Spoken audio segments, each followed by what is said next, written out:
now, and I'll give you your proper props. Michele Echols is a high school librarian in New York City, and her session, Let's Create Your Professional Development Plan. This is important because sometimes we are challenged and we're given the task by our principals to create professional development, or sometimes we want to do it on our own. Well, she's going to give us some tips on how we can do it. So I'm going to make you the host, and you can take it away. And I want to just make sure that you have control of the screen before I drop off. Yeah, my screen, I was fumbling a little bit. All right, let's see if I can share. Yes, I can share. Okay. I have sharing. Good afternoon, everyone. I hope everyone is doing well. I can see your screen. You can see my screen, great. So as Casey said, I am Sandra Michele Echols, and I'm getting ready to drop a couple of links in here so I don't have to remember to do it during my presentation, but these are some great links that I'm going to be discussing during my presentation. So Casey, if you could re-drop those links back in later on for me, I greatly appreciate it. But I just wanted to get them because, you know, when you're working in Zoom, you have to make sure you have everything ready.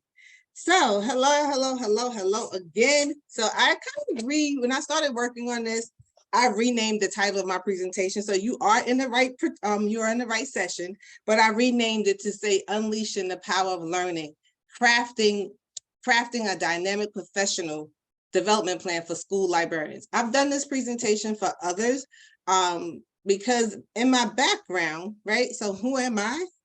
In my background as a school, I began my career first working in public libraries, and then I moved into academia. It kind of was like, oh, I like this, but you know, it's great. And then I decided that I didn't like administration. I didn't want to supervise people. So I decided to become a school media specialist. And I have not had one moment where I can say that I do not enjoy my change and making this change to become a school media specialist. I'm actually having a fabulous time as a school media specialist.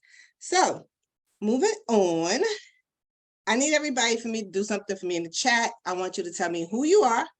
And I also want to know where you are in your career right now. So we're going to do like a little chatterfall. So I'm going to count on the count of 3. 1, 2, 3. Type your name and who are you and where are you in your career. Let the chat rip. All right. The reason why I'm asking this question is because oftentimes we get to start working and we totally forget about who we are. We want to forget about where we are in our career. We forget about that oftentimes. We just work, especially if you're passionate about the work that you're doing. You're just going to continue to work, right? So I need to know this. You need to know this. You need to think about this on an occasional basis. Think about who you are. Where are you in your career? What ideas you have? Do you have a plan in place? Is there action that you need to take? So I'm going to quickly jump and look at the chat for a second and see where we are. Okay, 6 years librarian, 14 years librarian. Okay, 3rd year middle school, great.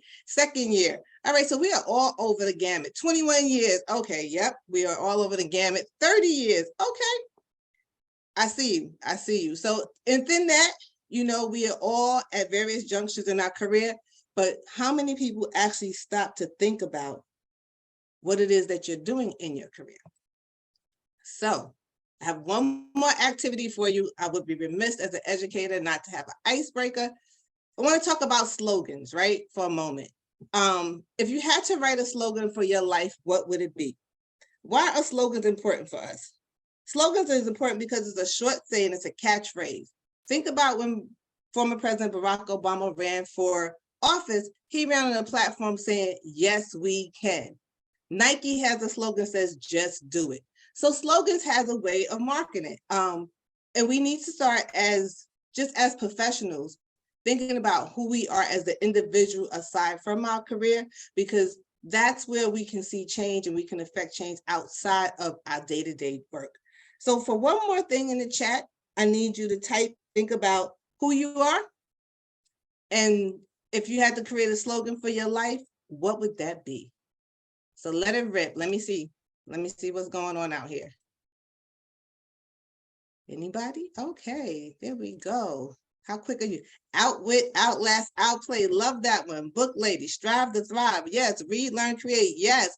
Love what you do. 5 years Houston, born to inspire. Still learning every day. Taking learning seriously. Ask for forgiveness instead of permission. Love that one. Read it. All right. So we do, the audience here, you guys are on it. I'm happy. So you're going to take in all this information and be great. All right. Come on, Zoom. Okay. So my slogan, I have two, but the one I put here was today, believe, create, and grow. I totally believe in creating things. I believe in growing, and that your learning never stops. I was once described as from one of my former supervisors. She described me as having an insatiable appetite for learning. Okay, I'll take it. I'm a librarian. I'll take that.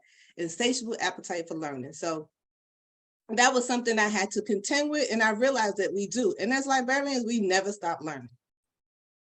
All right, so I'm gonna get right in here because this is 25 minutes is hard when you are passionate about the work you're doing, Casey, but I'm gonna do it. All right, so the glossary of education reform defines professional development, right? As I'm not gonna read to you because everyone can read here, but you see it. But think about it, it is your strategic effort to improve your professional skills and competencies. So what do you do to get that effort going? All right. So to get it going, we have what we call a personal development plan. Your PDP has in it, you think about the people around you, your attitude, your ability, your talent, your skills, your know-how, and your potential.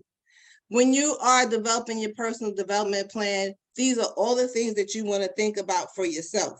Right? So when you write it, you think about your long-term career goals and how you identify your skills and the actions you need to reach them. So creating your personal development plan, you want to document your self-analysis, your personal reflection. You want to give yourself an honest appraisal of who you are and what you're doing, and honest appraisal of your strengths and your weaknesses. I believe that all weaknesses are not like something that you can't overcome. It's just something that you're learning through. So I dread that question when I interview, when an interviewer asks me, can you tell me what some of your greatest weaknesses are? Like, okay, but then if I tell you, but can I tell you what I think my weakness is, but also how I'm working towards to improve that weakness. So when I teach the young people at my high school, when we go over career education, I always tell them, answer the question truthfully, but tell them so most people say my greatest weakness is public speaking. Okay, so if public speaking is your greatest weakness, however, I've now enrolled in Toastmasters and I became a part of a public speaking, and I also volunteer at work to lead some of our trainings. That way I'm showing that I'm improving my professional speaking skills. So that's one way we can think about that. All right. The next one is when we think about our self-assessment, like how important do you think self-assessment is? I don't want to lose anybody. Type a Y in the chat if you say yes in self-assessment, and if you don't think it's important for your career growth. So as I continue to go on, the first step in your assessment is that think about Maslow. Maslow says we have to do self-actualization, right? It's the ability to become the best version of oneself. So how do we become that best version of oneself, right? So when we think about how we apply Maslow's theory, you think about where you are, start where you are currently in life, start there, right? And then how are you going to reach to the top of the pyramid? We can all reach the top of that pyramid once we realize where we want to be and how we need to get there. So again, the professional development plan to me is a blueprint.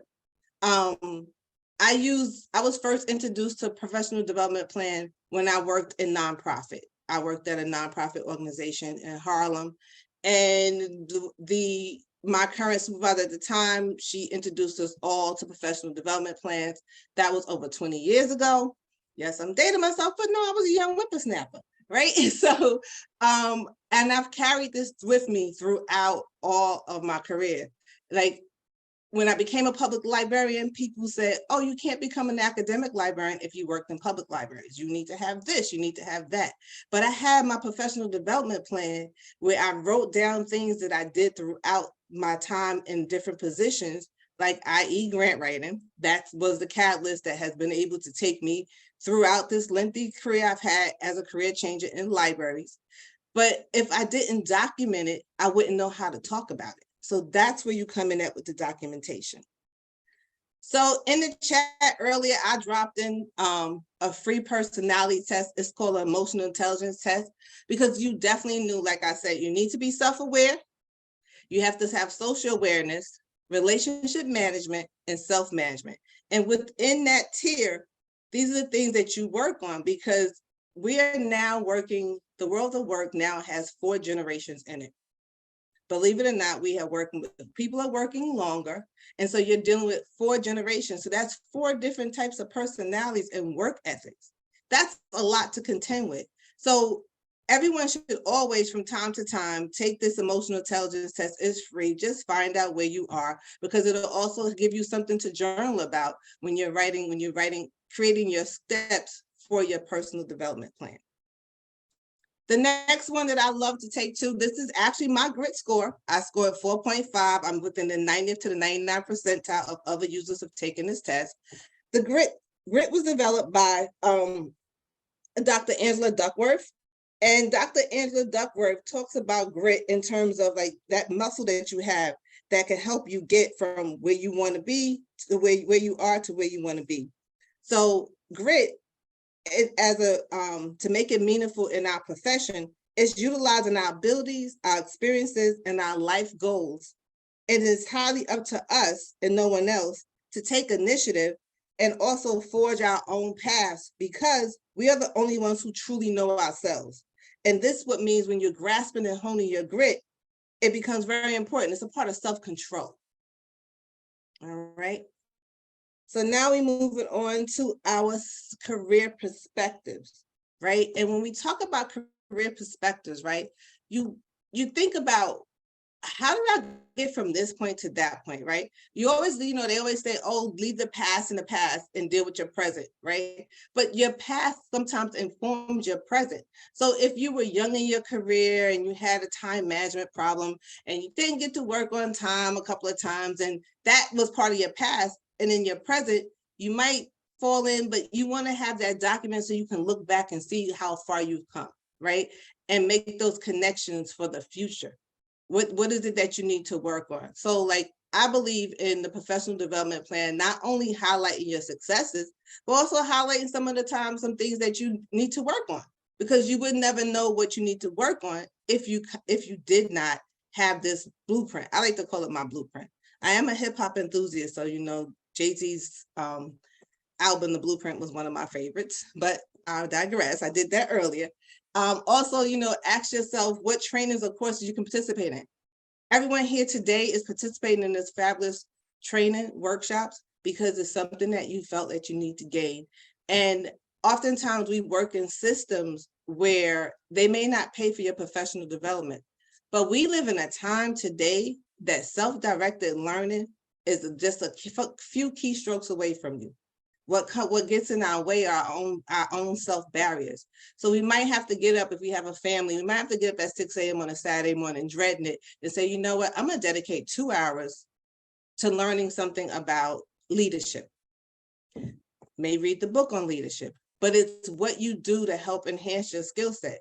I don't have the fund, and it's not economically feasible because I have 2 kids in college for me to go and take a class at a local community college. But YouTube Academy is there. You can sit and watch and read. So we don't have excuses today about learning, right? So how long would it take you to acquire this new skill? Well, if you know that you want to learn some of the new AI techniques, AI platforms that's out here, and Lord knows there is a plethora of AI apps that's coming out each and every day. But you wrote in your personal development plan, I want to work on AI apps that only deal with education, that's only dealing with digital literacy. So now you find those and you become familiar with them.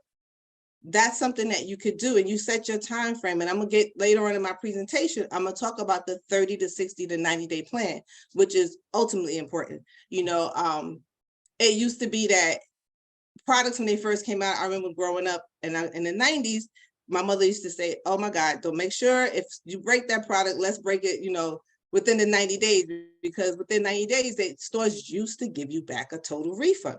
they guaranteed their products for 90 days. That doesn't happen anymore. It's a 30-day one, but I digress with that.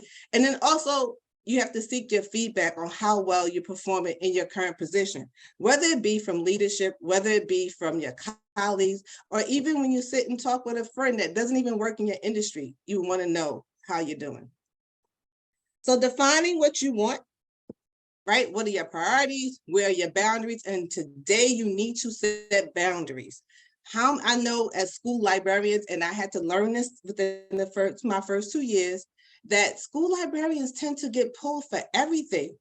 And you sometimes, when you knew you volunteering for everything. But this year, I have a couple of boundaries I had to put in place, right? And then think about, what are your top 3 goals? What do you actually want for yourself, and where do you see yourself? All right, so now we're moving into understanding goals. Understanding your goals, what your goals are.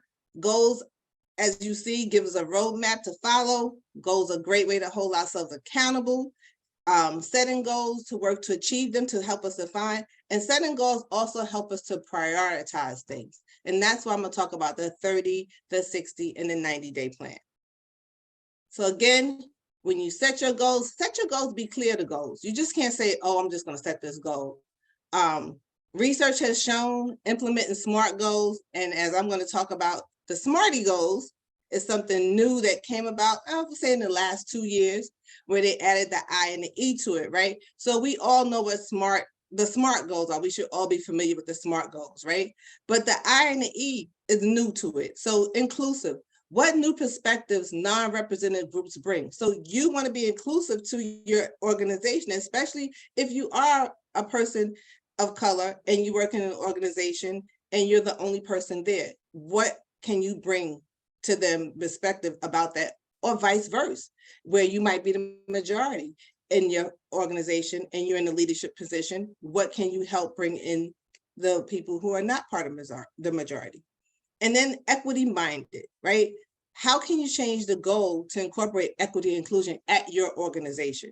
It may have to start small, but just by with your collection, diversifying your collection if you can. Unfortunately, we live in a time where we're being highly, highly censored. I'm grateful that I live in the North. You know, it's one of those times where people say living in New York City, the rent might be very expensive, but we still have a little bit more autonomy in some places. And my heart goes out to everyone who are contending with the things that are happening across the country. So think about, when you're doing the SMARTY goals, the 5 W's, right? The who, the what, the where, the when, and the why. So who is involved in this goal? Is it just you alone? Is it that you talk to management about working on something? What do you want to accomplish with it? Where is this goal going to be achieved? When do I want to achieve this goal?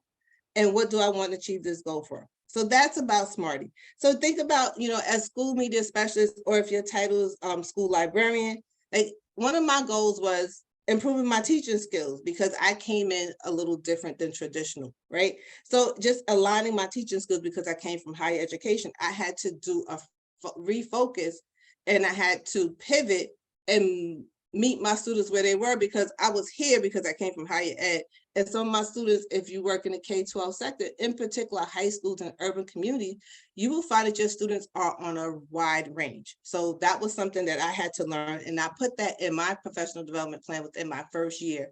And I must say that I'm happy that I was able to work through it, right? So that's one thing. Next, I'm talking about the 30, the 60, right? And our 90-day plan, the benefits of it, right? It's when you start it, it's because you actually put out actionable steps, right? You crafted that professional development plan. Now you're breaking it down more into the 30, 60 day. It also demonstrates to leadership team that you have the knowledge and the skills to perform your job. Now, one of the drawbacks is you don't know what you don't know, right? So then you may need to have some professional development. And then you also need to learn, another drawback is not having yourself be all over the place, but manage your time to allow for reflections to ensure that you're learning new skills, right?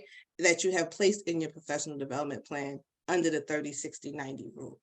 So the first 30 days, I like to call it your questioning phase, right? You ask a lot of questions. You learn as much as you can. You're getting creative with the environment. You go to all the meetings that the staff is having, staff meetings for each department, introducing yourself. It's not easy work, but is something that you need to do. And the 60-day phase is all about learning. You take the information that you acquire for the first 30 days, you set goals for the next 30 days so that you reach that 90-day mark with the things that you're looking for. If your school has not assigned you a mentor, you look for your own mentors inside and out of the school. As I said earlier, a few minutes ago, you attend your faculty meetings, and then you collaborate with teachers within the 60 days to develop the lesson plans, but that's incorporating library resources. One of the goals for that should be you're building, the goal of this is that you want to build relationship with the students, teachers, and staff members and collaborate with your mentors. When we get to our 90 days execution phase. Now that you've done this, you've looked at your 30, you set the goal for 30, set the goal for 60, you've hit the 90 days. Now you should be able to execute what you have outlined in your professional development plan. So you take what you've learned from your daily, your weekly, and your monthly job activities. You should be journaling, and I'm going to talk about that in a minute. You should be journaling. Daily is hard, unless you get your mind frame. When you first starting out, daily is hard. I recommend when you first start out, documenting your activities on a weekly basis. So whether you do it on Monday morning, you do a brain dump, on Friday afternoon, you do a brain dump, or if on Saturday or Sunday, whichever, but then between Friday and Monday, you should do that brain dump of what happened in that week. I've gotten to the place now I brain dump every other day. I would be remiss if I tell you I found it in my life to do it daily. I haven't. Some people can. I've gotten to do every other day, right? And then you want to also run your own surveys to obtain feedback on some of the programs that you have designed. And then you brainstorm with individuals and, new creative ways with your mentor. If you don't have a mentor, there's a lot of mentors out here, a lot of librarians who are into mentoring other librarians. Reach out, join some, everyone's in a different Facebook groups, you're in Twitter. So I'm sure you can find mentors. And your written plan, you use that if you want to talk about potential funding for any new initiative. So like you may have figured out, I identified when working in my school library, I identified that our students really truly needed to benefit from career resources. So I was able to speak to my principal, and by me identifying it, she brought me this grant to write. So I wrote a grant that now this school year, we have an additional $20,000 to work with our students to meet their college and career readiness goals. So I'm excited about that. But it all came from me watching the students coming into the library, the students asking me various different questions. So now we roll everything together. We're going to implement our plan. The work journal, I dropped in there. Demco's work journal by Christina is a great journal if you want to have that at your desk, or you can go to any store, go on Amazon, just get a blank journal and just write the days and write things in your journal. There's a Spanish proverb that I love that says, "There's no road we make, the road as we walk." I would say the same thing about journal writing. We make that path as we write. And that's from Christina Baldwin. We definitely make the path. So you need to write it out. You get to see it. So journal, another quote I like is, "Journal writing, when it becomes a ritual for transformation, is not only life-changing, but life-expanding." I've been doing the personal development plan, as I said, for over 20 years. It has been, for me, life-expanding. It showed me the gaps. It showed me where I can move forward. It also showed me where the skills that I have that are highly marketable, and those skills I were able to translate from one position, one sector to another sector. My career started out in nonprofit management. It did not start out in libraries. So, as I said, to develop your work journal, you consider your long-term vision, write down all your ideas, and date your entries. This is so important. Don't write in your journal something you did and don't put a date there. Because when you need to go back and you need to quantify things, you have your date there. Dates are so important. Now, I would be remiss without talking about how you can use generative AI to help you out. So I'm a fan, and everyone has their preference. My preference is Microsoft Bing. So last night when I was putting the finishing touches on my presentation, I told Bing, write a 1-paragraph work journal entry describing your first 30 days working in a school library. You are a new school librarian. This is what Bing gave me. It said, "I'll be happy to help with that." See, third person right there. Here's my journal entry for the first 30 days working in a school library. It's been an exciting first month working as a school librarian. I spent most of my time getting to know the students and faculty. I'm happy to say that everyone has been welcoming. I've also been busy custom organizing the library, updating the catalog. It's been a lot of work, but I'm enjoying every minute of it. I'm looking forward to the rest of the school year and all the new challenges it brings. This, I would say, is a blueprint. This is a blurb that you can then look at, modify. This does not sound personal. To me, it's a little abstract. What did I do?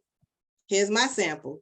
I took what Bing gave me and I put the date on it and I worked it in. I took some of the elements because sometimes when you're starting out to write journal entries, you have brain fog. You don't really know where to start and don't know how to identify things. So I took it, I tweaked it, and I put working as a school librarian has been an exciting and challenging first month. I've been busy getting to know the students and the faculty and the library's collection and resources. I've organized the library catalog, books, and created displays promoting reading and learning.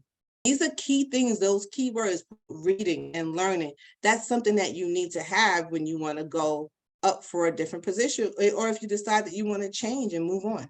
I've also been working on developing relationships, that's your emotional intelligence, with teachers and collaborating with them on my lesson plans and projects. This has been a bit challenging for me. Why? Sometimes when you're working with teachers, it can become challenging, but what's the action that you want to take? You wrote it in your note. And to gain some insight on how to better communicate with some of the seasoned members. They can be a lot. I will also ask my mentor, what are some next steps I need to work on? I'm looking forward to continuing this role and growing my career.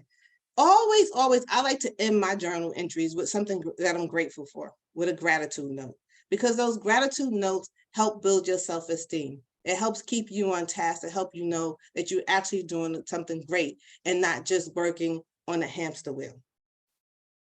So the work journal, I consider it as a combined personal assistant. We have our daily tasks, weekly tasks, things to do. These are all the things you find in journals. You can write it in your own journal, or you can purchase a journal. You can recap meetings, time management, time and project management. Again, we have our 30, 60, 90-day plan, and there you have it. And I really think I made it. I have 1 minute. So accountability partners, I won't read this to you, but when you get the presentation, when it gets posted on Boss Librarian's YouTube page, you will have it. But I would be remiss without talking about accountability partners. We all need them. Self-care, we need to make sure we take care of ourselves. And this is my reference list. My thank you. I have a website because, as you saw in my first one, I said school media specialist and coaching. So my website is www.curatedcollectionsbysme.com. The email address I use is LibProfessor. I'm in the process of building my TPT. And the only social media that I'm very, very active on without family involvement is LinkedIn. And I thank you for your time, everyone. Thank you. Give Michele some love in the chat. That was wonderful. And I'm not a journal writer at all, but Okay. you've given me some ideas, especially with Christina Holsweiss planner. There's a sections in there for journal writing, and that could be all kept in one area, which is really good. So give her some love. Go on social media, give her some love. That was excellent. Excellent. Girl, I didn't know you had it now playing. Yeah, I know. We I know. talk all the time, and I'm like, boy, I didn't know that she would do the okay. All right. Like, okay. The thing is that when you have friends, you know what their skill base is, but oftentimes they will surprise you with coming out the box of something that you thought that wasn't their expertise, and it actually is, and that's a good thing. So I was pleasantly surprised today. It's okay. Yeah, hey, that's what you call that little secret sauce. Yeah, that's my little secret sauce. The secret sauce. You got it right. You got it right. Well, thank you so she much. want me to post my and my website. I got it. Yeah, continue to post because some people are still want material. But thank you again. Excellent job.